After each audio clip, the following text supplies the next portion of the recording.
Ministros do próprio STF veem exagero de Moraes na decisão aí sobre carta de Bolsonaro. Até mesmo nomes da ala mais alinhada ao ministro fazem críticas. Falando sim sobre a questão da carta do Bolsonaro. Carta de Bolsonaro vira caso no STF. Eu pergunto para vocês, pedir apoio é o mesmo que pedir voto? Na carta, Bolsonaro pede que cada um se empenhe pelo pré-candidato Flávio, seu porta-voz, e abre aspas, melhor opção. Foi após o pedido do PT de Lindenberg Farias para revogar a prisão domiciliar que Moraes suspendeu as visitas de Flávio por 90 dias e acionou o Ministério Público Eleitoral por ver carga semântica equivalente a pedido de voto. Mas vale a régua. Em 2018, Lula, também preso, escreveu carta com pedido literal. Abre aspas. Votem no companheiro Fernando Haddad. Obviamente, sem punição equivalente, meu querido Dárcio. Olha, Emilinho, na verdade não dá nem para poder comparar o que o Bolsonaro está passando nas mãos desse sujeito com a prisão do Lula. Começa que o Bolsonaro é inocente, o Lula era culpado. Lula foi condenado por uma dezena de juízes por corrupção e lavagem de dinheiro. Bolsonaro foi condenado por um crime inexistente. Segundo, que o Bolsonaro não pode dar entrevistas e não pode, pelo visto, nem escrever uma carta, e o Lula deu mais de 20 entrevistas e recebeu mais de 500 visitas. Recebeu tantas visitas que arrumou até uma namorada que virou a primeira-dama. Então, não dá para poder fazer essa comparação. E, de fato, a carta do Lula foi lida pelo Luiz Eduardo Greenhalgh, junto com Gleisi Hoffmann e outros mais, num ato de campanha explícito. E o Bolsonaro, portanto, tem negado o seu direito estabelecido na Lei de Execuções Penais, a Lei 7.210, no artigo 41, inciso 15, que garante àquele que está custodiado o direito de se comunicar com o mundo exterior por meio de correspondência escrita. Agora, se essa correspondência vai ser lida no jornal, na televisão, na rede social, aí não pode ser, obviamente, de controle do custodiado. Mais um detalhe que eu acho fundamental discutir. Ele estabeleceu uma proibição de 90 dias. Por quê? Qual é o perigo? O perigo temporal? Ah, não, então a questão é eleitoral. Bem, se a questão é eleitoral, está errado. Ele não pode impedir o Bolsonaro de exercer esse direito por uma questão eleitoral. Ele deveria pedir primeiro a manifestação do Ministério Público Eleitoral para depois tomar uma decisão desse tipo. E para finalizar, desde o dia 2 de março, o Flávio Bolsonaro integra a sua defesa. Então ele está, obviamente, impedindo um custodiado de conversar com seu advogado, que, no meu modo de entender, atenta contra o direito à ampla defesa. São uma série de absurdos que não dá nem para a gente mensurar ou fazer qualquer comparação. O que parece, ou melhor, o que fica evidente é que temos um processo eleitoral que começa talvez pior do que foi o de 2022. Pois é. Você concorda aqui, Rubinho Nunes? Pois é, Emilinho, é uma situação caótica. O primeiro ponto que salta aos olhos é: Flávio Bolsonaro é advogado do presidente Jair Bolsonaro. É uma prerrogativa do advogado ter acesso ao seu cliente, que por acaso é o pai dele. Então, a decisão violaria, pelo menos em tese, uma prerrogativa do advogado. A pergunta que eu faço a todos que nos assistem: a OAB vai ficar calada até quando? Porque em qualquer comarca dos rincões do Brasil, a Comissão de Prerrogativas da Ordem, no mínimo, iria se manifestar nesse tipo de decisão, nesse tipo de conduta. Por que, nesse caso, não houve manifestação? E outra, se a questão, segundo os fundamentos, é sobre o período eleitoral, o período pré-eleitoral se encerra em 30 dias, um pouco mais, um pouco menos. Então, que fosse contido dentro dessa lacuna. Não foi? 90 dias já extrapola o período da eleição, o que não me parece razoável. E, por último, mas não menos importante, nós temos que estabelecer uma régua. Em 2018, o atual ministro Cristiano Zanin era advogado do Lula, que se encontrava recluso, se encontrava preso. O próprio Cristiano Zanin chegou a vir a público e fazer a leitura de uma carta do Lula. Ou seja, a comunicação mediante cartas do Lula era permitida. E qualquer cidadão recluso no país, dentro de uma cadeia, consegue se comunicar por cartas, e essas cartas são publicizadas. Então, isso não me parece adequado em hipótese alguma, por nenhum ângulo que se olhe para a decisão, e me parece mais uma manobra do Lindbergh para tentar, de alguma maneira, atacar o Flávio, atacar a direita, atacar o presidente Bolsonaro, limitar o acesso de um filho a seu pai, que, na minha leitura, enquanto jurista, enquanto cidadão, sequer deveria estar preso, estar em regime domiciliar ou qualquer regime que limite a liberdade, e limitar um advogado de acessar seu cliente e de um cliente de se comunicar. Eis que caiu aí a conexão do Rubinho Nunes, logo ele volta. Mas eu queria até complementar aqui, Darcio, a notícia com algo que veio a partir da CNN, tá? Hoje às 6 horas, ou seja, coisa quente. Ministros do próprio STF veem exagero de Moraes na decisão aí sobre carta de Bolsonaro. Até mesmo nomes da ala mais alinhada ao ministro fazem críticas. Darcio Bracarense. É óbvio, assim, não é que é um exagero, foi uma decisão absolutamente política, um jogo combinado, onde um deputado muito desqualificado do PT entrou com um recurso, um pedido, para poder caçar o direito de um filho conversar com o pai. Eu acho que o Rubinho voltou aí. Rubinho. Voltou? Então tá bom, continue já comentando essa posição de alguns ministros do Supremo que observaram um exagero por parte do Moraes. Aí depois, eventualmente, se faltar alguma coisa, eu faço um complemento, mas eu acredito que não será necessário, porque você está indo na mesma linha que eu iria, meu irmão. Obrigado, Darcio. Você é um grande jurista, Darcio, e qualquer pessoa razoável também, não precisa nem ser advogado, vai entender que está havendo um excesso.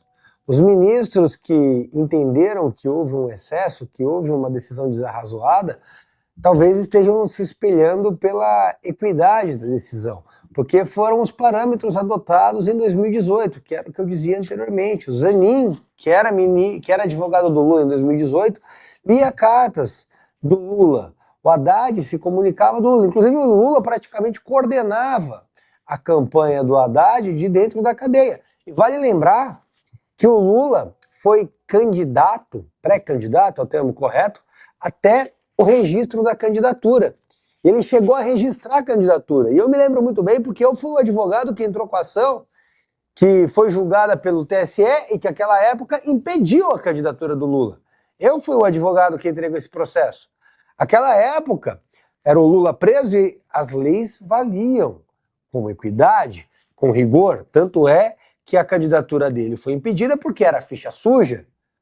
Ele se comunicava com seus advogados que vinham a público externar opiniões. Eu não gostava das opiniões dele, mas era uma prerrogativa do advogado, era uma prerrogativa dele e assim ele fazia.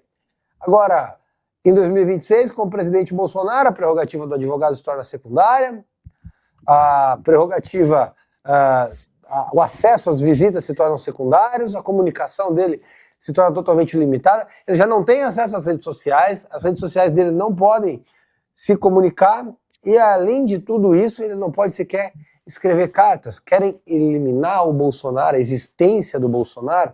Isso é muito difícil. Eu fico feliz que outros ministros tenham enxergado ali que houve um excesso, houve um não cumprimento da lei vigente.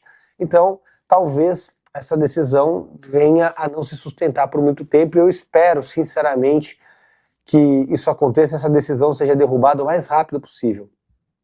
Aqui uma uma manchete do nosso colega, Darcio, lá do antagonista Wilson Lima, diz que o ego de Alexandre de Moraes vai entregar eleição para o Flávio Bolsonaro. Você também não vê dessa maneira? A questão da perseguição pode se voltar contra? Olha, eu não sei, eu acho que ego é uma palavra que talvez não configure ou não qualifique exatamente o problema do Alexandre de Moraes.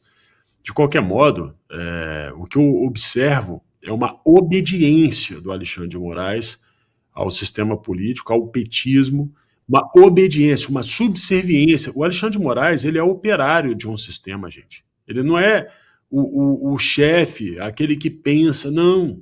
Alexandre de Moraes, muito pelo contrário, diferente de outros ministros do Supremo, ele tem decisões muitas vezes até equivocadas.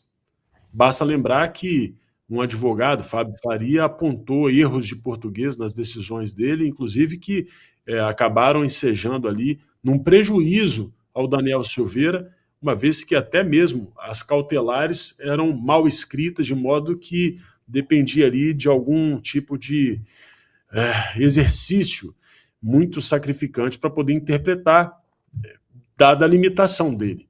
Ele é alguém com currículo duvidoso, já foi questionada a capacidade dele, o notório saber jurídico dele já foi questionado. Portanto, eu não vejo essa inteligência do Alexandre de Moraes e nem necessariamente uma agenda dele, do Alexandre de Moraes. O que eu vejo é uma obediência cega a algum sistema de poder que a gente ainda há de conhecer, e ele, nesse processo, nesse pedido de um deputado muito desqualificado, impôs uma medida absolutamente injusta e aí sim tem o detalhe apontado pelo jornalista. A população brasileira não gosta de injustiça, não gosta de crueldade. É uma crueldade você impedir um filho de estar com os pais. É uma crueldade você impedir brasileiros de não poderem ser cidadãos brasileiros, como vários brasileiros já tiveram que fugir do Brasil. É crueldade o que fizeram com o Clesão, com a família do Clesão, é crueldade o que fizeram com várias outras famílias. Portanto, sim, isso pode ter um impacto eleitoral, porque a população brasileira que não é magistrada vai fazer justiça nas urnas. E eu espero que assim o faça. Precisa ser feito. O Brasil precisa passar limpo toda essa história e isso só vai ser possível com o Senado renovado e o Brasil com uma nova direção. Do jeito que está, com esse tipo de absurdo, não dá para continuar. Uma carta, gente. Uma carta onde um pai diz que o seu filho é o seu porta-voz e pede apoio para o filho. Sinceramente, é um tanto assustador o momento que a gente está atravessando. Agora, esses outros ministros, eles precisam parar de mandar recados por meio da imprensa sem colocar a cara. Eu acho que passou da hora de gente corajosa começar a surgir dentro das instituições e mostrarem que estão infelizes e insatisfeitas com essa degradação imposta pelo Alexandre de Moraes à justiça brasileira. Muito bem, ainda nessa mesma pauta, Rubinho, Flávio diz que carta de Bolsonaro foi o 5º recado público do pai e acusa Moraes de interferir na eleição. Bom, a gente já sente aqui aquele fedor de 2022, né? E estamos em julho ainda, hein? Pois é, Milinho, 2022 foi uma eleição complicada. Houve grande interferência do judiciário, o que na minha leitura desequilibrou a eleição. Eu me lembro porque em 2022 eu não era candidato, não disputei a eleição de 2022, mas ainda assim eu me atrevi a gravar um vídeo que elencava fatos, notícias, um livro que consta sobre o caso do Celso Daniel. Não fiz nenhuma acusação, não fiz nenhum apontamento que não estivesse calcado em fatos. Muito pelo contrário, o vídeo simplesmente foi um compilado de elementos. E esse vídeo foi objeto de censura. O PT entrou com uma representação eleitoral contra mim e eu recebi uma decisão do TSE determinando a retirada do vídeo do ar, senão eu poderia perder meu canal, ser multado, etc. E o vídeo caiu. Houve uma série de decisões que limitaram o debate político. E eu entendo que o debate político, especialmente no período eleitoral, ele tem que ser totalmente amplo e restrito. As pessoas têm que poder falar, acusar, apontar os dedos, fazer o que a essência da liberdade e da democracia, que é justamente debater a plenos pulmões e ter a ampla participação de todos. Quando, de alguma maneira, um lado começa a ser limitado, uma pessoa começa a não poder se expressar, quando um determinado grupo político tem que pensar duas vezes antes de falar, a própria essência democrática ela é perdida. Porque para haver democracia tem que haver liberdade. E se você não consegue ser livre para explanar, para expressar, para expor, a democracia ela é relativa e não se pode relativizar o ambiente democrático. Quando nós vemos agora em 2026 uma decisão que limita uma carta, que limita o acesso, que limita o contato, isso nos faz refletir sobre como será a eleição, como serão as decisões e qual é a capilaridade, a profundidade de cada sujeito, de cada indivíduo dentro desse cenário, desse jogo político. Isso tudo é muito perigoso e isso tudo nos faz questionar. Eu só discordo de um ponto. Eu vi aí de uma maneira muito positiva vocês imaginando que essa sequência de decisões contra o Flávio possa gerar uma espécie de mobilização ao redor dele. Eu já vejo que você engessar a pessoa, assim como foi feito em 2022, pode prejudicar e muito a essência do processo eleitoral, que é justamente a liberdade de debater e de discutir.